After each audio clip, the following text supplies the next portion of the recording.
মামা মামা যে মামা এই রোদের ভিতরে তো তুমি কিছু দেখতে পাচ্ছ না, এই মামা। সানগ্লাসটা পরে তুমি আমার একটা বাদাম মাখাই দাও।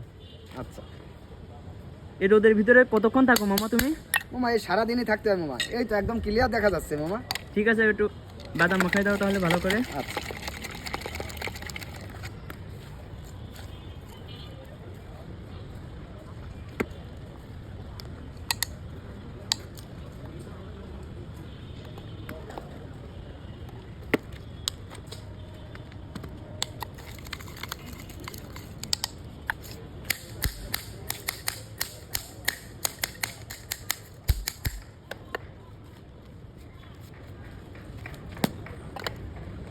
মামা এই যে হয়ে গেছে।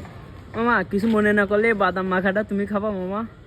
আসলে আমি দুপুরে খাওয়া দাওয়া করে আইছি, ঠিক আছে? জি জাস্ট আমি তোমার দেখলাম যে তোমার এই রোদের ভিতরে অনেক কষ্ট হচ্ছে, এই জন্য তোমার জন্য আর কি বাদামটা মাখাতে বললাম। হ্যাঁ তুমি খাও মামা। আচ্ছা ঠিক আছে মামা, যখন আমারে বললেন আপনি যখন খাবেন না তাহলে আমি খাই। ঠিক আছে মামা। মামা আমি জানি তোমার বাদাম মাখা অনেক মজা মামা, আমি খাইছি এর আগেও, ঠিক আছে মামা মামা? ভালো যদি না লাগতো মামা আসলে মানুষ আসতো না, মানুষ খাইতো না মামা। তা তো অবশ্যই অনেকজন মামা। আমার এই ভিডিও দেখেও আসে মামা আমার কাছ থেকে বাদাম খায় মামা, ঠিক আছে? এটা আমার বউ বাচ্চাও বাড়ির বউ ছেলে পেলেও খায় মামা, যদি খারাপ হইতো তারা খাইতো না মামা। তা তো এটা তুমি বাসায় তৈরি করো না মামা? জি মামা। সম্পূর্ণটাই তোমার বাসায় তৈরি না জি। মামা?